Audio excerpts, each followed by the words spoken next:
Hi అండి, good morning to all. నేను మీ Ganapati weather news for Andhra.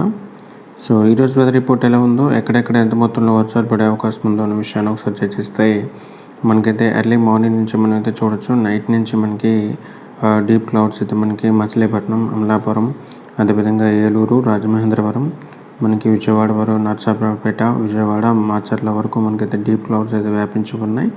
So అక్కడక్కడ కొన్ని చోట్ల మోస్తారు వర్షం అయితే కురుస్తుందనే విషయాన్ని మనం చూడొచ్చు. ఇక నెల్లూరు చుట్టుపక్కల ప్రాంతాల్లో మనకైతే నైట్ అనేది మనకి కావలి, నెల్లూరులో మనకైతే రెయిన్స్ అనేవి నైట్ పడ్డాయి.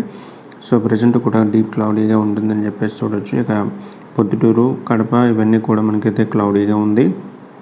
ఇంకా నెల్లూరు ఇవన్నీ కూడా మనకైతే రెయిన్స్ అయితే ఉన్నాయని చెప్పేసి చూడొచ్చు.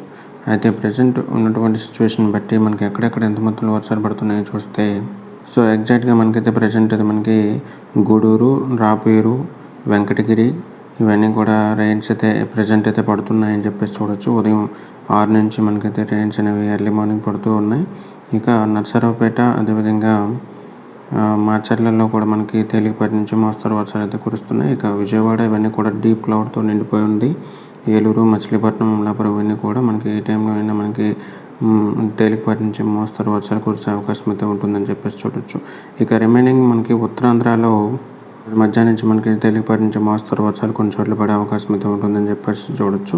ఇక టెక్కలి, సోంపేట, బొబ్బిలి, అదేవిధంగా పలాస, విజయనగరం, గజపతి నగరం, అదేవిధంగా విశాఖపట్నం, చోడవరంలో ఎక్కువ మొత్తంలో మనకైతే రెయిన్స్ ఈరోజు పడే అవకాశం అయితే ఉంటుంది. చోడవరం, పాడేరు, నర్సీపట్నం, అదేవిధంగా తుని, పిఠాపురం, కాకినాడ ఇవన్నీ కూడా మనకి రాజమహేంద్రవరం, యానం, అమలాపురం, తాడపల్లిగూడెం, భీమవరం, మచిలీపట్నం ఇవన్నీ కూడా మనకి ఎక్కువ మొత్తంలో రెయిన్స్ పడే అవకాశం అయితే ఈరోజు ఉంటుంది.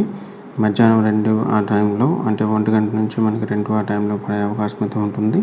ప్రతిరోజు మధ్యాహ్నం మనకైతే ఎక్కువ మొత్తంలో వర్షాలు పడే అవకాశం అయితే ఉంటుందని చెప్పేసి చూడొచ్చు. ఇక రాయలసీమ జిల్లాలో మనకైతే తేలికపాటి వర్షాలు మాత్రమే ఉన్నాయని చెప్పేసి చూడొచ్చు. ఎక్కడా కూడా భారీ నుంచి అతి భారీ వర్షాలు అయితే పడే అవకాశం లేదు. ఏదైతే వస్తుంది అని చెప్పేసి భయాందోళన కలిగిస్తున్నటువంటి ఈ తుఫాన్ వస్తుందని చెప్తున్నారు. ఎగ్జాక్ట్లీ అదైతే మనకైతే రాదండి, భయాందోళన చెందవలసిన అవసరం లేదు. జస్ట్ దాని యొక్క లైటింగ్ ఎఫెక్ట్ అన్నమాట, ఆ సైక్లోనిక్ సర్క్యులేషన్ అనేది రేపు ఏర్పడే అవకాశం ఉంటుంది. దాని యొక్క సర్క్యులేషన్ ప్రభావం వల్ల మనకైతే తేలికపాటి నుంచి మోస్తరు వర్షాలు మాత్రమే, అది కూడా మన entire Uttarandhra up to Ongole వరకు పడే అవకాశం మాత్రమే ఉంటుంది. ఇక విజయవాడ, మాచర్ల, ఒంగోలు కూడా మనకు తేలికపాటి వర్షాలు మాత్రమే పడతాయి. భారీ నుంచి అతి భారీ వర్షాలు పడే అవకాశం అయితే లేదు. భయాందోళన చెందవలసిన అవసరం అయితే లేదని చెప్పేసి చెప్పొచ్చు. వాయువ్య బంగాళాఖాతంలో ఏర్పడినటువంటి ఈ సైక్లోనిక్ సర్క్యులేషన్ వల్ల మనకైతే ఉత్తరాంధ్రలో తేలికపాటి నుంచి మోస్తరు వర్షాలు మాత్రమే ఉంటాయని చెప్పేసి అప్ టు మనకి 9th వరకు ఉండే అవకాశం అయితే ఉంటుందని చెప్పేసి చూడొచ్చు. అంతకుమించి భారీ నుంచి అతి భారీ వర్షాలు కురిసే అవకాశం అయితే లేదు అని చెప్పేసి చూడొచ్చు. ప్లస్ ఇది మనకైతే ఎగ్జాక్ట్గా క్రాస్ అయ్యే అవకాశాలు లేవండి.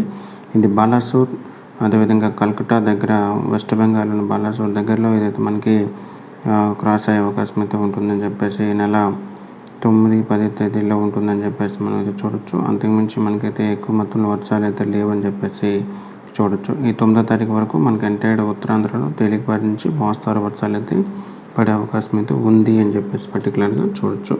ఇది సార్ ఇప్పటివరకు ఉన్నటువంటి వెదర్ అప్డేట్స్. రేపు వెదర్ అప్డేట్లో మళ్ళీ కలుద్దాం. Thank you to all. మీ Ganapati weather news for Andhra. భయాందోళన చెందొద్దు.